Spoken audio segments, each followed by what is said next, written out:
Hi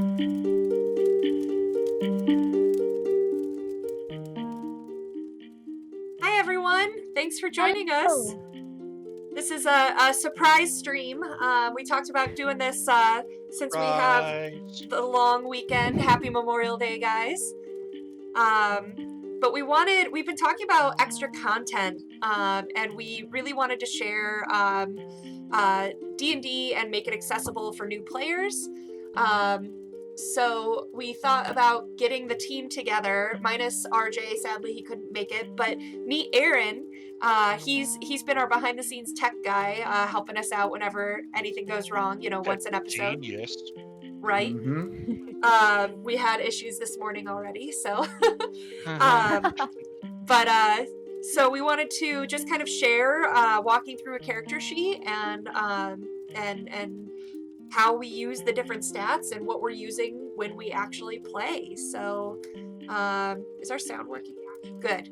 Sound is working. Is our sound working? Yeah. Just Where's Kendra? Mate to tell us that something's going wrong. Your favorite person. I gave Kendra Mage VIP level, so. I saw that. Oh, Yeah. That's awesome. Cool. Bring it on.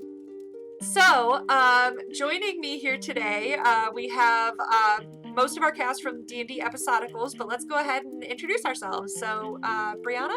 Hi, I'm Brianna Valentine. You'll hear me as Sarsora Flameborn in our D&D 5e Episodicals, which is super fun. I've been playing D&D for almost 3 years now, and I'm really excited to tell you about some of the stuff I've learned, because I had to learn from the ground up, so I've been right where you are if you're just starting. Yeah, I don't know how many times that my and I'm doing it now. I'm catching myself doing it in game now, where it's like action, bonus action, movement, free action. The more you hear it, the more it'll stick. Oh yeah, for sure. Chris, how about you? Hi there, I am Chris. I am playing Phelan, the wizard, in the D&D 5e Episodicals. I am also the rules lawyer and the best moderator on the Twitch channel. And I have been playing D&D for about 10 years. Awesome. Michael. Hi everyone, my name is Michael Kuhn. I play Flint in the D&D Episodical for Isa Agma. I've been playing D&D. Yes. I've been playing D&D for about 3 years. I started my first game. I started with Sarah as our DM, and I played with Brianna alongside my wife, who is right across the room from me. And yeah, welcome. Thanks for tuning in. I just added to chat. I think all of our characters worship Agma now. Yes. Yes. I'm already committed. I'm sorry. Poly-religious? I don't know. Aaron, how about you? This is our first time meeting you on D&D. Yeah, at least on the D&D. I usually stream on the Rem Alternis channel in the afternoons on generally the third Saturday of the month, doing some Shadowrun. I also happen to do tech in the background. I've been playing RPGs for about 12 years and run just about everything. Although I did start with D&D 4, and I do like it as much as many people malign it. I like 4th at D&D. Blasphemy. I know. Are you a forever DM? Yeah, I'm a forever DM. I am playing like once a week right now because my players occasionally feel bad when I'm doing too much. Aww. You get that relaxing time. And Hal. Hi everybody, my name is Hal. I also play D&D. Here in the stream, I play Jedediah. He's the farm boy who has become a fighter. My background with D&D is that was my hobby as a young tadpole. I think I was 8 the first time I played D&D. So that wow. Nice. That was a while ago. You can probably tell by the white in my beard. You're a spring chicken, Hal. Yeah. Despite having played D&D for a long time, 5th edition is still somewhat new to me. So, despite being real familiar with RPGs, I'm still learning a little bit as I go as well with this edition of the. Awesome. Maybe we'll just teach Hal. Yeah. Maybe we'll just teach Hal a thing or two today. Yeah. Great. And I'm Sarah. I'm the GM for the D&D 5e episodical series and owner of Rem Alternis Productions. So thanks for joining us today. All right. So what we wanted to share with you today was this is a character sheet from the 5e starter set, which includes The Lost Mind of Vandelver, which is the game we are playing on Saturdays. And this character is actually Sarsora, so this is Brianna's character. She's a hill dwarf cleric with a soldier background. She's a neutral good character. And we're going to walk you through some of the character sheet with her character. So this comes in the box. So you don't even have to create your own character if that's too intimidating for you. Maybe we'll do that in another session sometime. But for now, just wanted to share with everyone kind of the layout and how we use these skills and these roles and this character sheet to really bring these characters to life during the stream. So the first place I think to start is Aaron says no experience. No, this is fresh out of the box, Sarsora. Just like, all right, let's go. Let's jump on in. Yup. So no character name, no player name on this one. This is a PDF that we pulled up here just to walk you through. So, and Sarsora's character sheet for the game now looks different because she's level 2. Yeah, I am. You know it. Heck yeah. Yeah, when you're playing the pre-gens, you can name them whatever you want. Right? It's true. Okay, so to start with, we're going to kind of work our way through this character sheet. Who would like to talk about our attributes over here on the left side of the character sheet? Well, I'll talk about the attributes. That's kind of the most important part of the character. So many things derive from it, so you gotta get a grasp on that first. You can see you got 6 attributes. Most of them are pretty self-explanatory, particularly if you've played any other RPGs before. But going down the line, there's strength, dexterity, constitution, intelligence, wisdom, and charisma.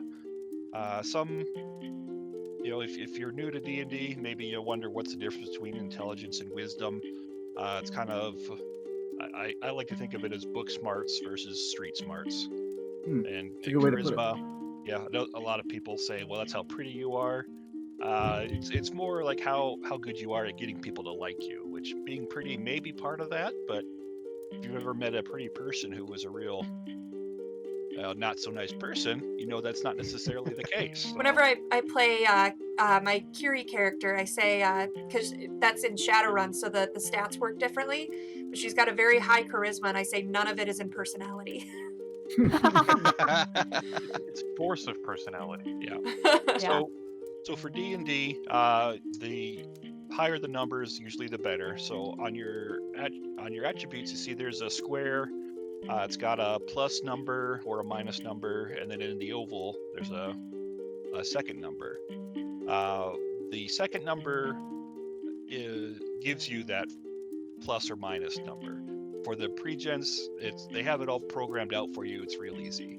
The really important number is that plus or minus, because that's what applies to other things. But in the case of Sarsora the dwarf, for example, we see on strength she has 14.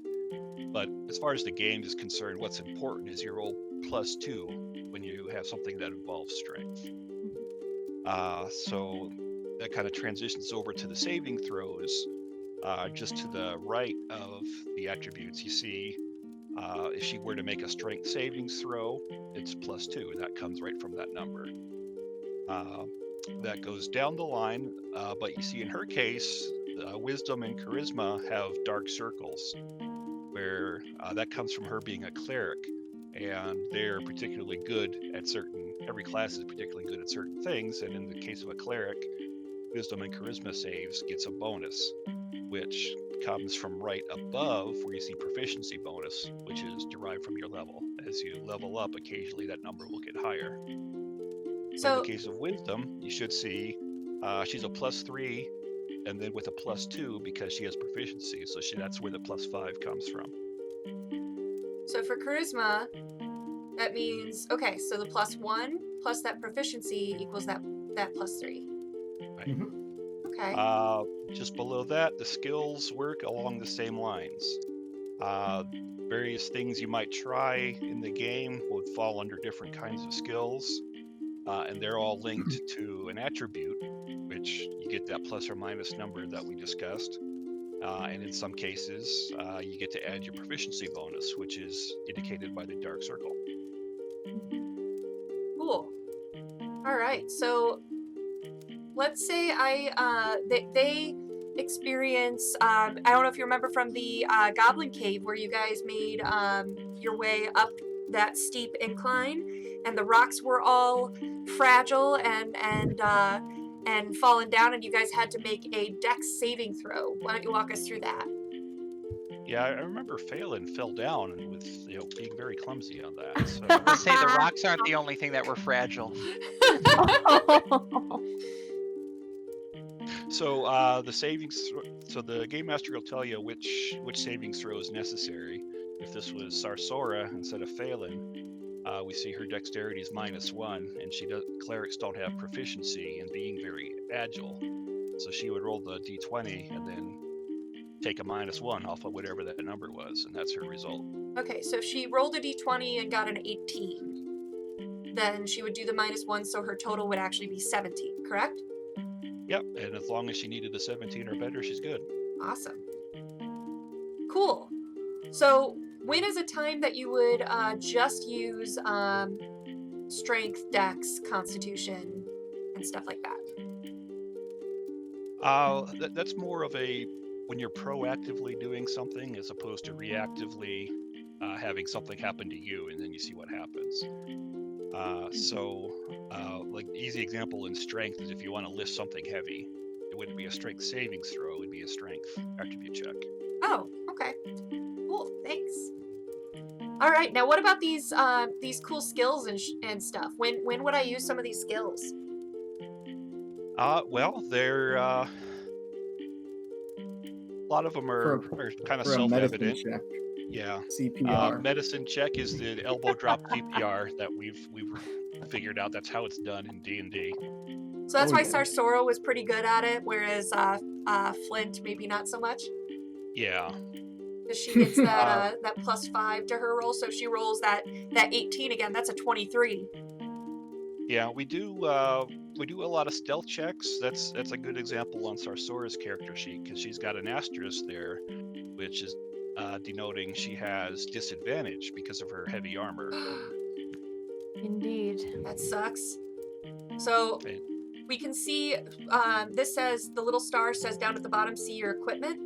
So if we go to her equipment, oof, while wearing this armor, you have disadvantage on dex stealth checks. Gives you a good AC, but it definitely comes at a price. Right. Okay, neat.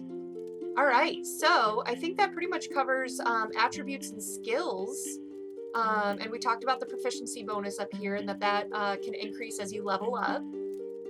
So if we continue down the left side of the page, we also have passive wisdom perception. So Aaron, why don't you tell us about that? Passive wisdom perception. So generally that's where you're taking an average roll and then adding your perception, whether you're trained in it or not, plus your wisdom, and that's what you get. So generally, like if we look at Sarsora, who has a 13, it comes from that +3 wisdom, but does not have the proficiency bonus to it. So it's just basically a take 10. So a 10 plus your wisdom bonus. Yep. And what does a passive perception do, like in game? It's your general walk around skill. So if you're walking around and you want to detect a trap, it's what's generally used to see if you spot things that are out of the ordinary, without the GM having to go, all right, I want everybody to make a perception check now. So it's your walk around perception. It is one of the type of things as a GM, right? Like as a GM, you don't always want to let them know a surprise is coming. And so sometimes the passive perception is your way of handling, yeah, there's a surprise coming, but I don't want to telegraph that to everybody. Yeah. Or, hey, we're walking down this featureless hallway. Everybody roll perception. It's like, oh, well, I didn't see the secret door. I'm going to look again. Yeah. Yeah. Yeah, definitely. Great. All right, and then down here, other proficiencies and languages. So as you're building your character, and again, all of this was done for Sarsora ahead of time because of the pre-generated characters, which you can find a whole library of online. You have other proficiencies. So Sarsora is proficient in all armor, which means she can wear any armor.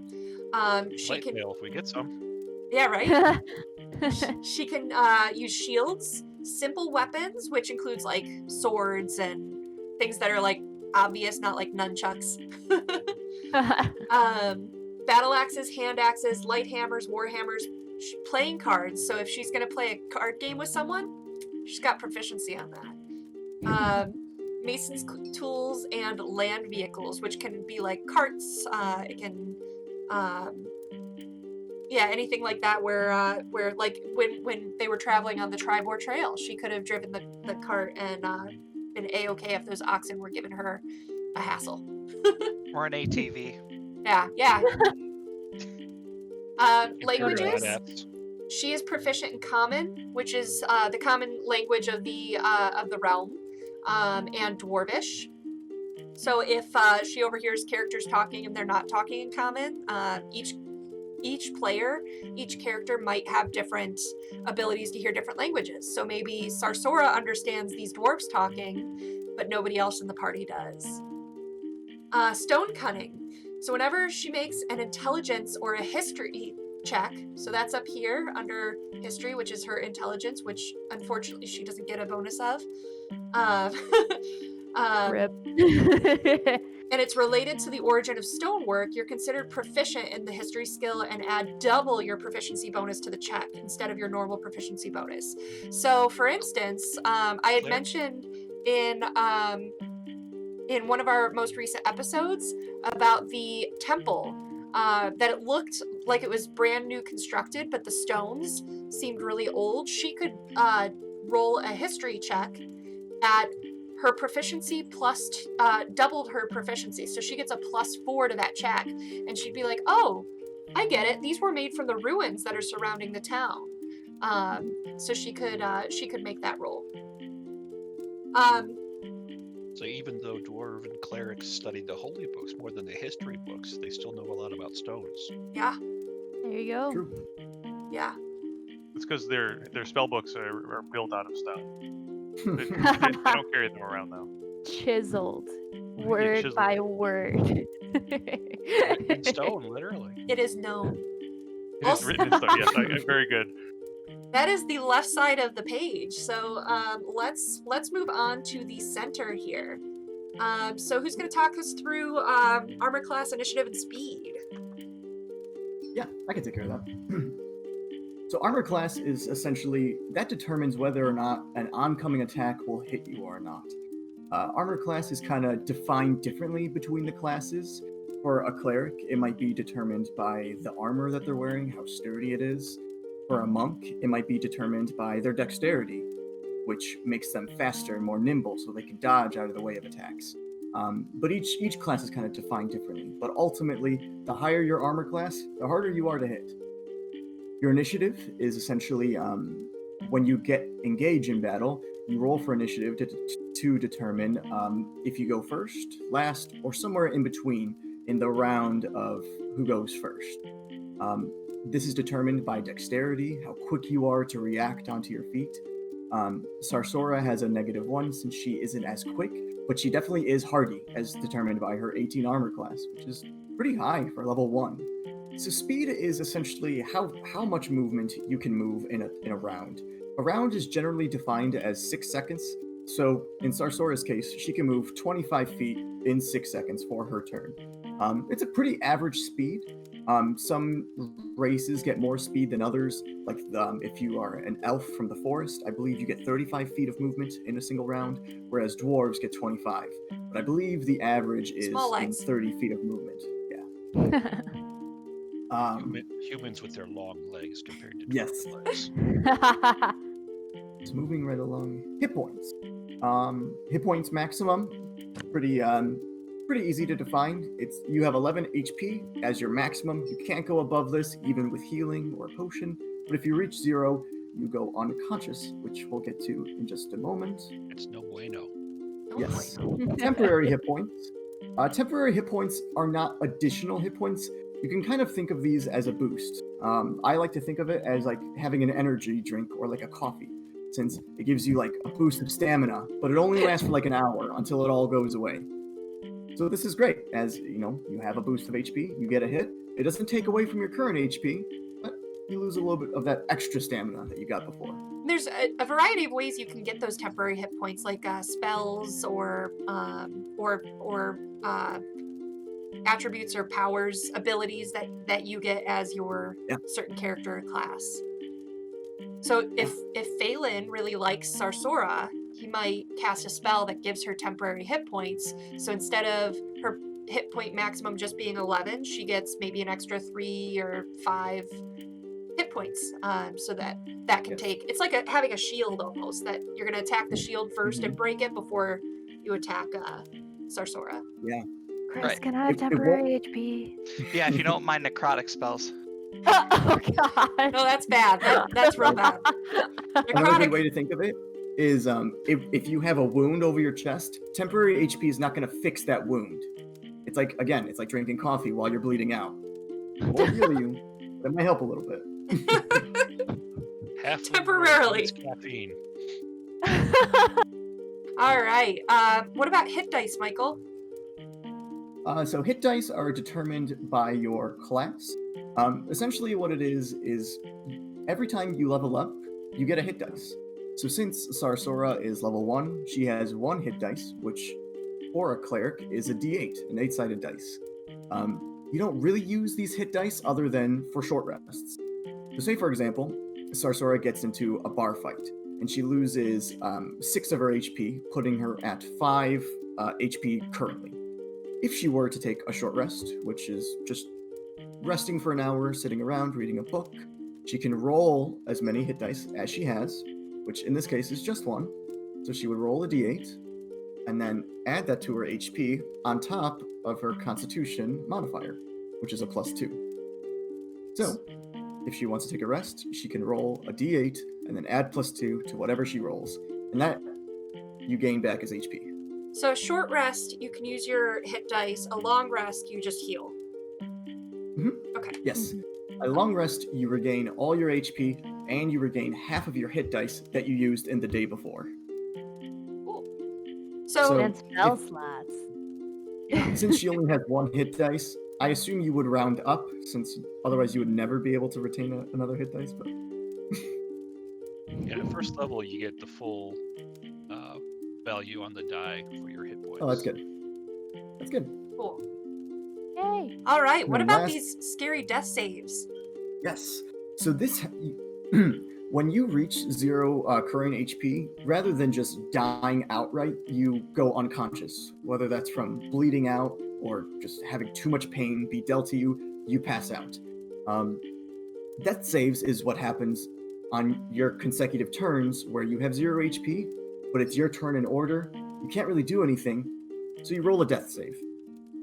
This is determined by rolling a d20, and it's a relatively easy check. It's kind of a 50-50.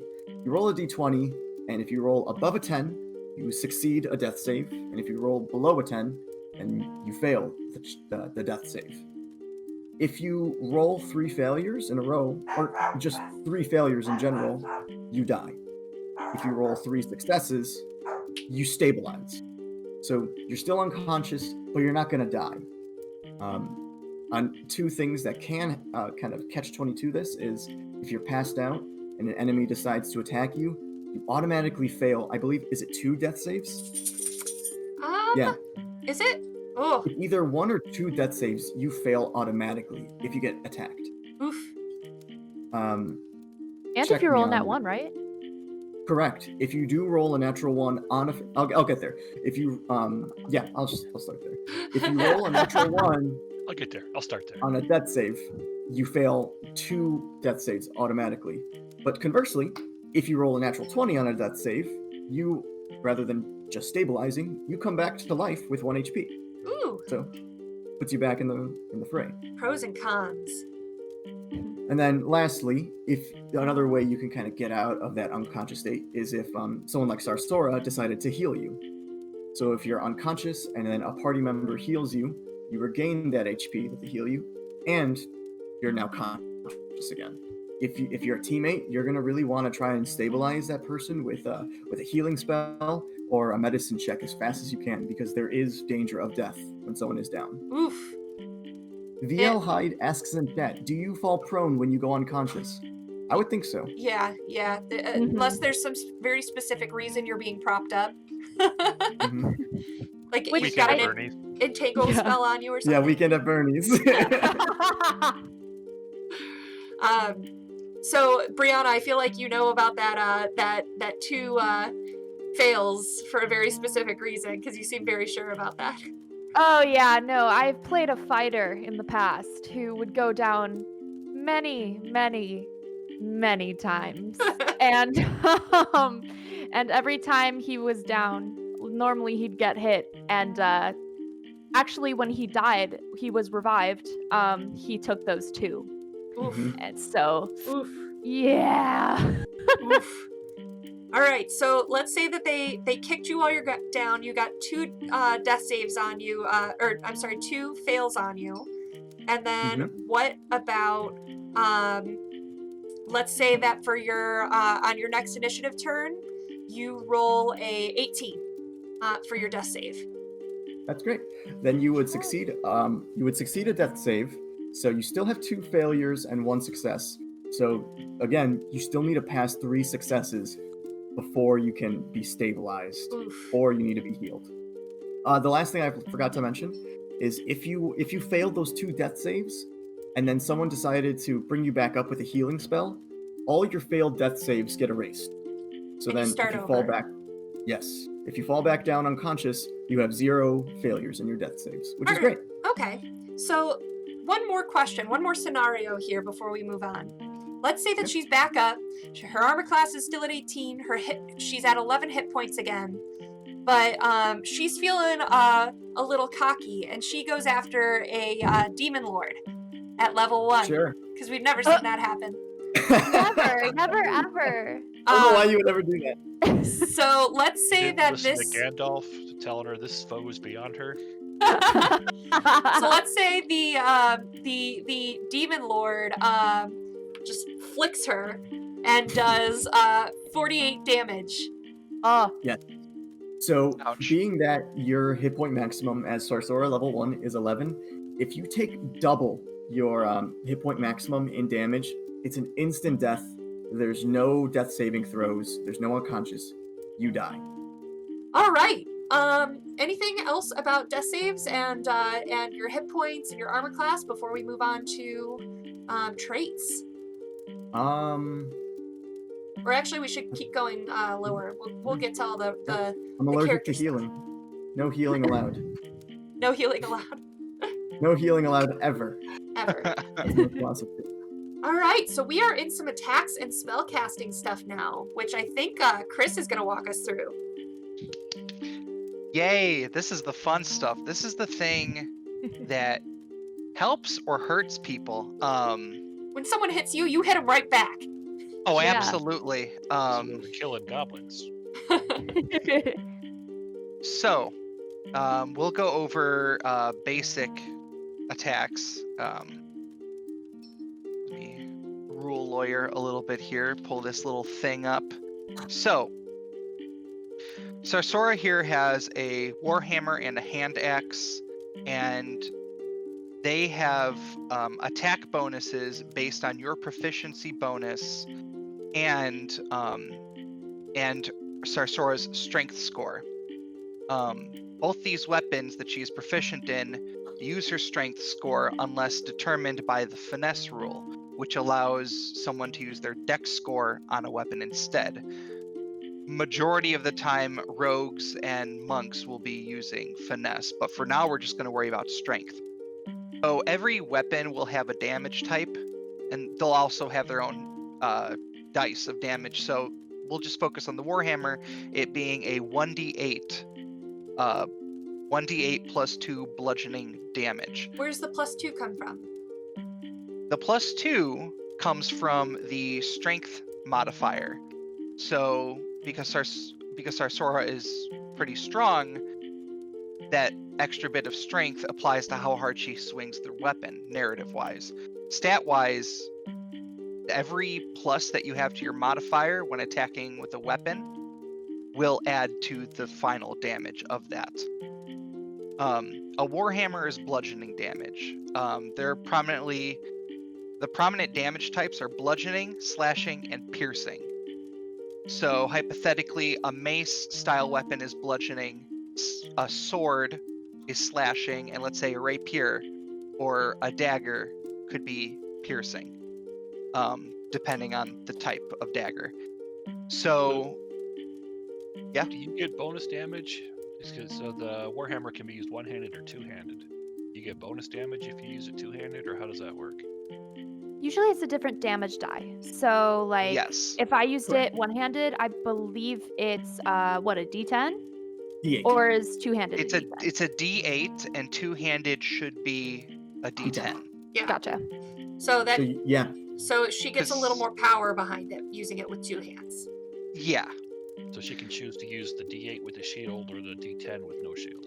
Yeah. Yeah. So you gain damage, but you lose the defense. Right.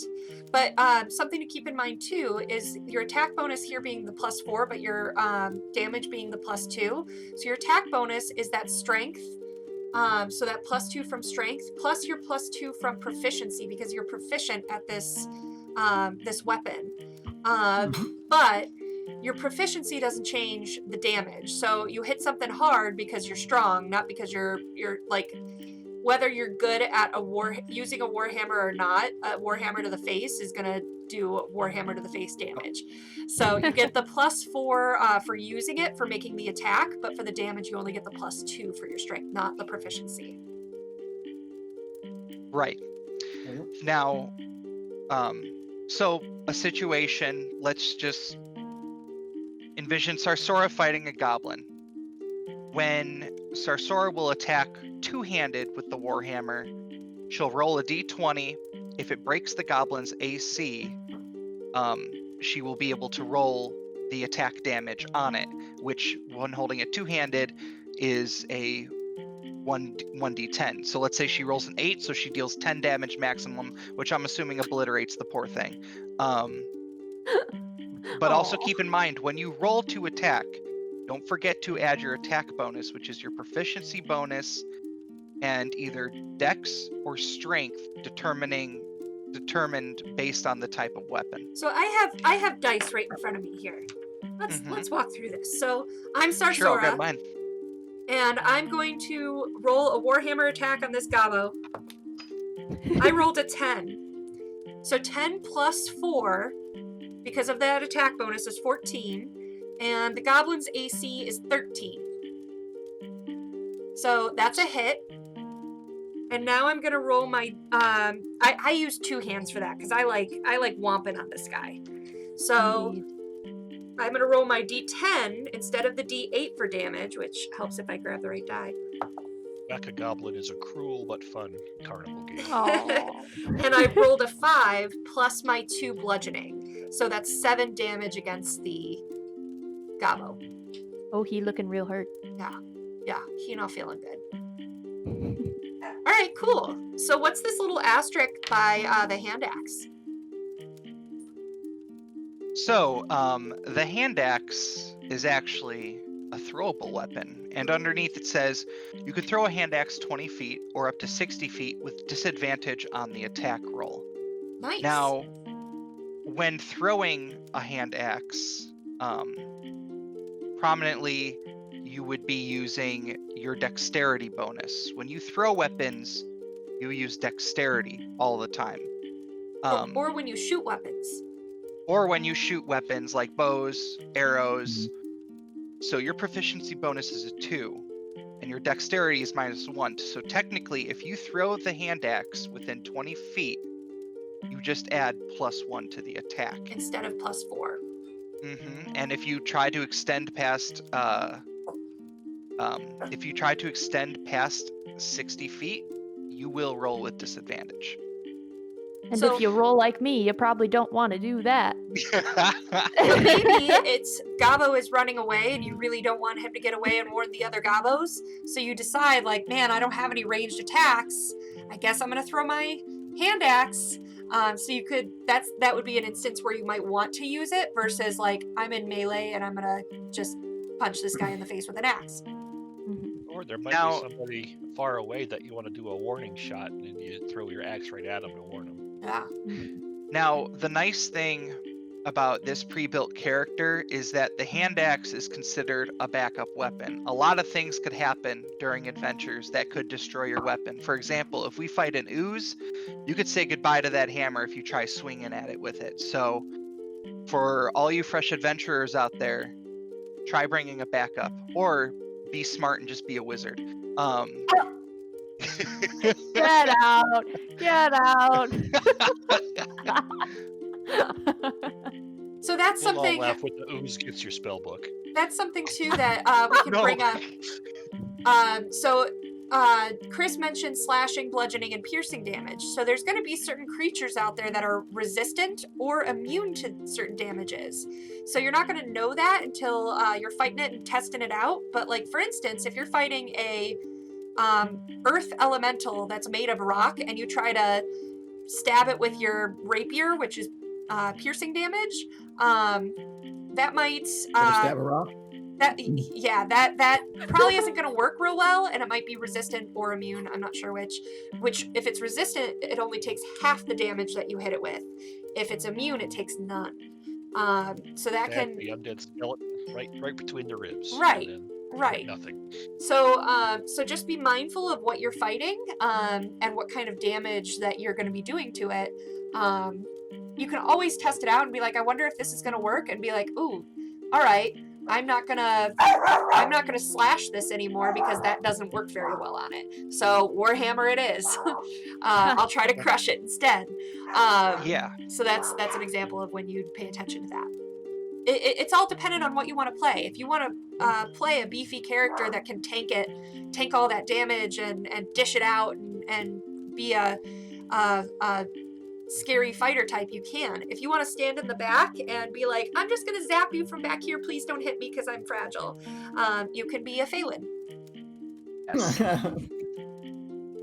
Hey, you know what? He ran up to melee distance and backhanded somebody last session with a shocking hand. It was cool, Yay. okay? It was. And then you ran away like a little bitch. No.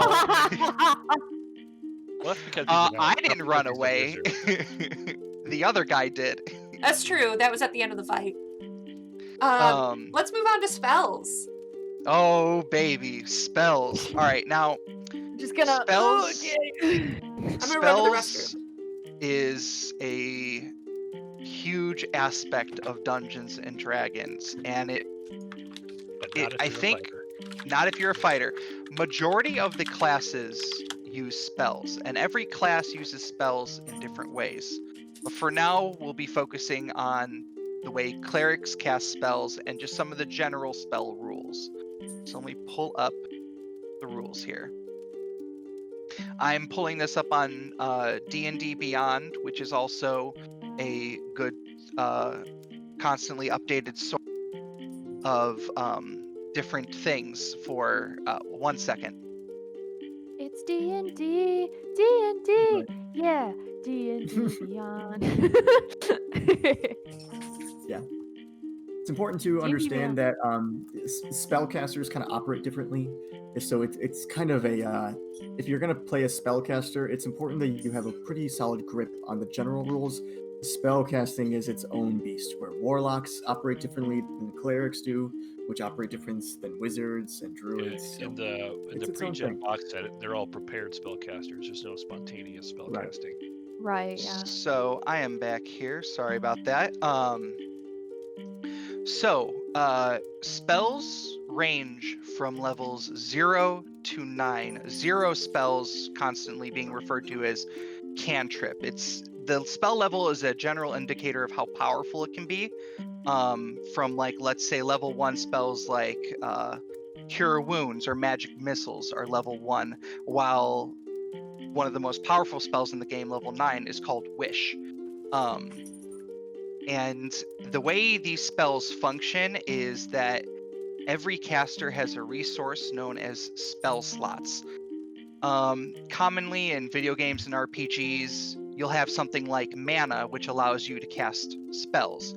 This is sort of like that, just very numerical and honestly like a little more simplified in a way. So The Vancian spellcasting system goes back yes. to Vance's Dying Earth fiction. So Bit of with D&D history there.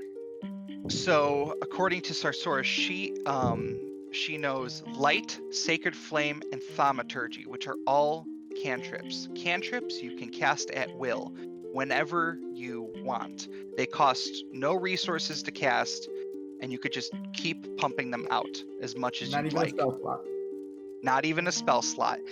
But Sarsora also has 2 first-level spell slots, which I know one of the common cleric spells is, I have pulled up here, let's say Cure Wounds, is a very, very common cleric spell.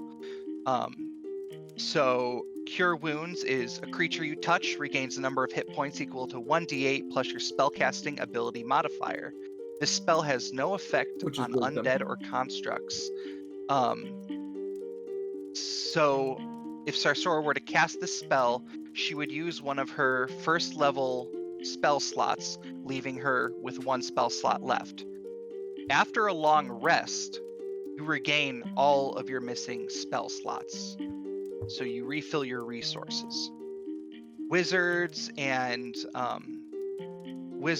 clerics can prepare spells every single day, changing up their spell list. So if they know, hey, we're going to go into this castle or something over here, maybe there'll be a big drop. Okay, I'm going to remember to prepare Featherfall so we could get down safely. Or we know there's probably going to be a lot of fighting. I'm going to prepare Cure Wounds. All spells have their own individual rules. Some require certain things, while some can just happen with the flick of a hand. And honestly, like if you're looking to create a fast character, spellcasters will slow down your process because you have to do what I call shopping, where it's like, all right, I've written the rest of my character. Now I can only choose 1 spell, but there's a list of 50 spells. Time to read all of them and see which one I want and narrow it down so slowly. All the cool players play rogues and fighters. So I was like so afraid to play a caster. I didn't play a caster until I think like a year and a half into playing D&D because I was just like, I can't handle this. It's a I lot. am not used to the casting life, but I have actually gotten pretty familiar with it pretty quick. For new players out there, if playing a caster seems intimidating to you, there are ways around it. If you play, let's say, a fighter or a rogue, and you select your subclass in a sense at level 3, there's Arcane Trickster for Rogue and Eldritch Knight for Fighter, which lets you dip your toes into the world of spellcasting that still relates to how you play. For example, Arcane Trickster is all about spells that will help with rogues' thieveries, assassinations, stealth, while Eldritch Knight is about using magic to fight fire with fire when going up against other spellcasters. So those are 2 examples of classes that are good introductions to spellcasting if you so choose to take that path into your class. So let's move on to equipment. Give spellcasting a little break. So equipment is one of those kind of awesome things where you get a chance to customize your character and get a little bit of more flavor. Like if you want to carry specific candles for your holy rituals. The other part is you're going to also carry things that you need on your day-to-day sort of operations, whether you need a 10-foot pole or you need a backpack or a bedroll, things that are just sort of practical. One of the real key things is to talk with your GM to figure out if they're using encumbrance rules. Yeah. Because it turns out you can't carry much. Most of your characters, like, you'll find that you're burdened by just carrying your bedroll and your weapons and your armor. So very quickly, you look at that pile of gold over there going like, I can't carry that out of this dungeon. So let's kind of go down the equipment portion. So there are 5 boxes on the left-hand side. Those 5 boxes are for your money. That doesn't denote like gems or art or other sort of forms of reward that you could get. The top one is copper. Copper is super cheap. This is generally what you're going to use in your day-to-day living. Things like a mug of ale is going to be a copper or 3 or 4, depending on the quality of it. You're going to be able to buy like basic clothing for copper. Kind of a rough way to look at it for your lifestyle. Each day you're living, if you don't want to live wretched, which is free, you're probably going to live in the modest range, which costs about $1 a day. Or maybe you're going to live squalid, which is $1 a day. So there's sort of giving a rough idea of where you can be. Now, if you want to live it up, live the high life, and go full on aristocratic, you're talking 10 to 15 gold a day. You're just splurging all the time. So keep that in mind when you're adventuring. What is your goal and how do you want to live? So 10 coppers equals a silver, or 50 coppers equals an electrum, or 100 coppers equals a gold piece, or 1,000 coppers equal a platinum piece. So those are your ratios. Now there's some really good fun articles out there on how much is electrum in different parts of Faerun, which is Forgotten Realms, which we're using.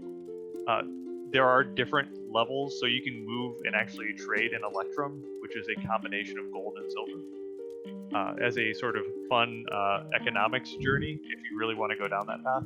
Nerd. But they are different ways for you to carry it. Each of them has weight. So if you're playing encumbrance, you have to make sure that if you're carrying like 15 pounds of copper, that might not be the best use of your available resources and space.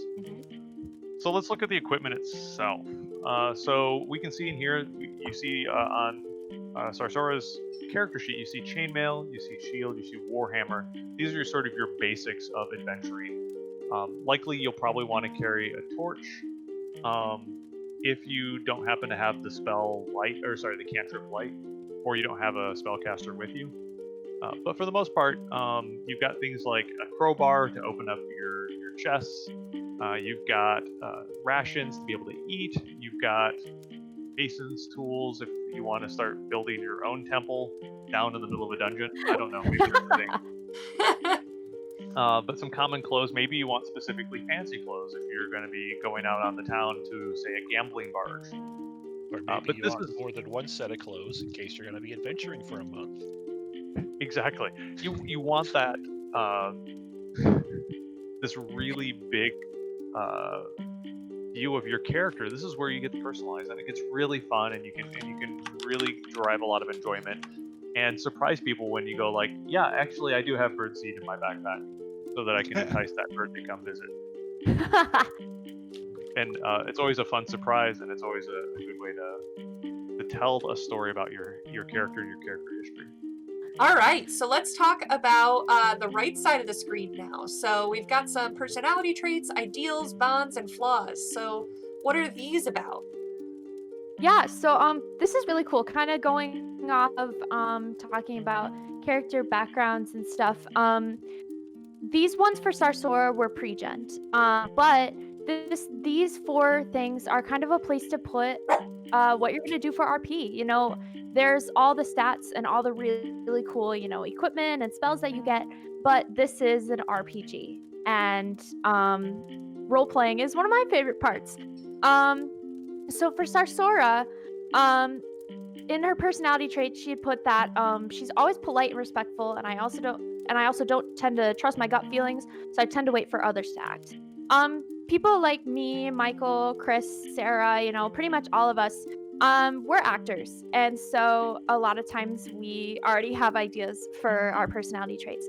But if you're kind of just starting out for the first time, this can be really, really helpful to get you, ease you on into RP, which can be a little awkward at first, but when you have a cool character, it gets to be a lot of fun. So that's kind of what personality traits is. It gives you a clear little thing to go off of. If you don't really know what to say or do, look back on that personality trait and be like, okay, we're going to go through this.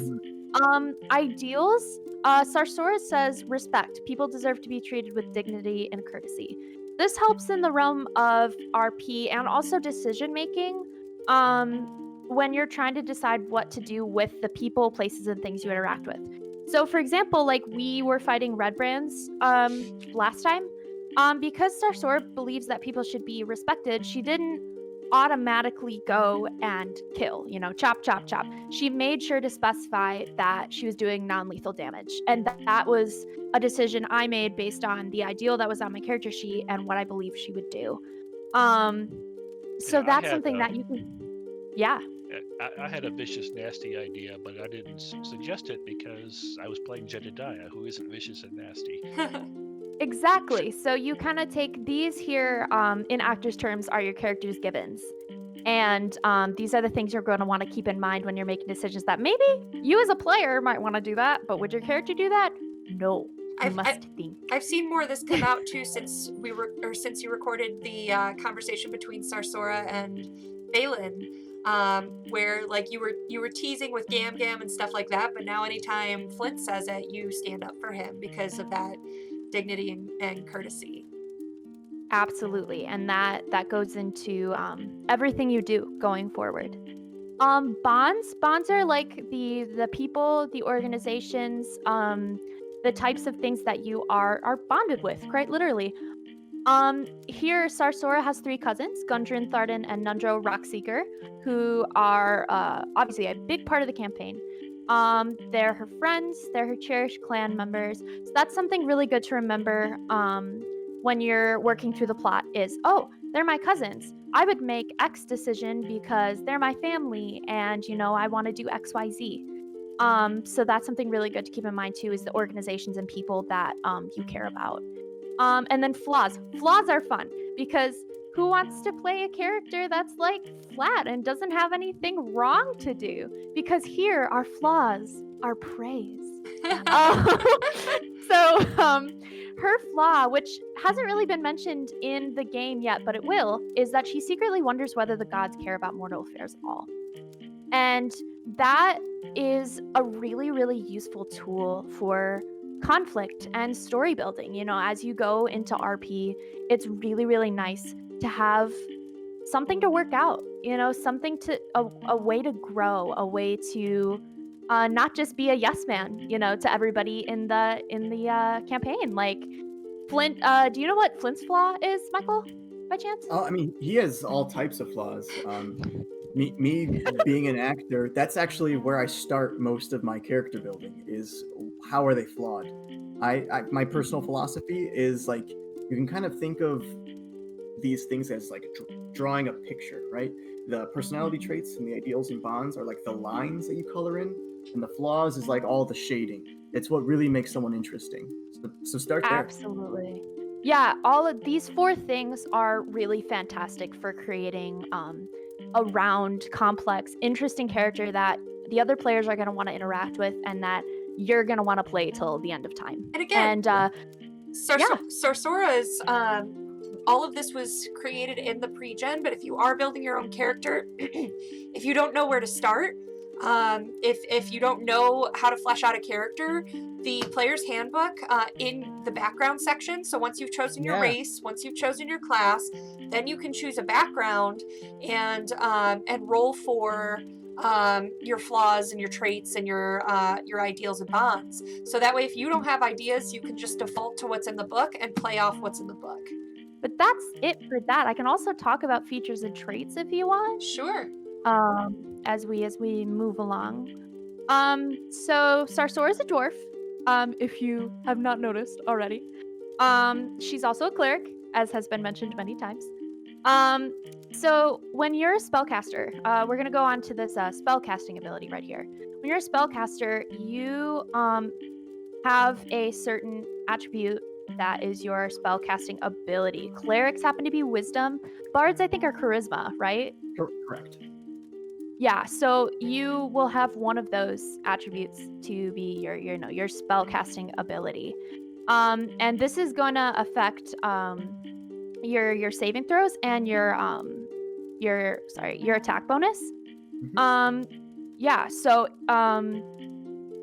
that's something you kind of have to keep in mind when you're building a character is, all right, if my character's spellcasting ability is wisdom, I'm going to probably want to put some thick stats into that attribute specifically. And then you can get some pretty good spell saves. So like if I want to charm somebody and my spellcasting DC is real low, it's probably not going to be very successful. So that's something to keep in mind when you build. Next is Disciple of Life. So when you're a cleric, you get a cleric domain, which is fun. Sarsora's is life. So she has this thing called Disciple of Life, which means her healing spells are really effective, and you get to regain an additional 2+2 hit points when she heals somebody. That's really cool. She also has dark vision, which means that she can see dim light in a 60-foot radius. She's got Dwarven Resilience, which means that she has advantage on saving throws against poison, and she's resistant against poison damage. She's got Dwarven. Yeah, it's pretty awesome. She's got Dwarven Toughness, which means her HP maximum increases by 1, and it increases by 1 every time I level up, which is sweet. And lastly, she has this thing, Mercenary Sergeant. It gives a little bit of background on what her soldier background is, where she was a part of the Mintarn mercenaries, and it gives me a little bit there for backstory. Saying all of that, these are the places where you're going to find your racial traits, your class traits. These are things very specific to the race, class, and background that you choose. And as you level up, you get more. Sometimes you can have the choice between making your stats a little thicker or choosing a feat. So I might want to forego leveling up some of my stats to choose great weapon fighting and be able to like reroll my 1s and 2s. So it's a lot about choices. It's a lot about you get to customize a lot of things that you do. And it's what makes your character. So there's so much out there, like beyond the player's handbook. There are so many races and classes. There's so much choice that you can make. So if you are building your own character, if you're not doing a pre-generated character that gives all this to you, as you go, like all dwarves have this dark vision. All dwarves have Dwarven Resilience and Dwarven Toughness. But depending on the type of cleric you choose, if you're choosing a cleric, you might not be a Disciple of Life. You might choose to be there's light. There's a whole bunch of them, and that's just in the player's handbook. Death, I'm pretty sure. Yeah, and that's just in the player's handbook. So it's a great place to start. Once again, if you just want to, create a character, there's still a ton of choices just available right here, so you don't have to be overwhelmed by everything that's out there. So yeah, but it's all of this is directly from the book, so you can actually paste into your character sheet what your features and traits are, so that you can keep track of what your little bonuses are and what the cool stuff is that your specific character can do that others can't. Yeah. So that is the character sheet and walking through and how to use it. So I hope you guys really enjoyed this and learned a lot. We will definitely do more. I think we're at least going to do a spellcasting one at some point. We'll have to make time for that. Yeah, so join us next time. We'll get this up on YouTube as well, and join us on Saturday. This Saturday from 10 to 12 for the next episode of the D&D episodical series, where we are playing the Lost Mine of Phandelver from the starter set. So thank you all for tuning in, and we'll see you next time. Yay! Thank you. Bye, guys. Thanks for Thank watching. Agma.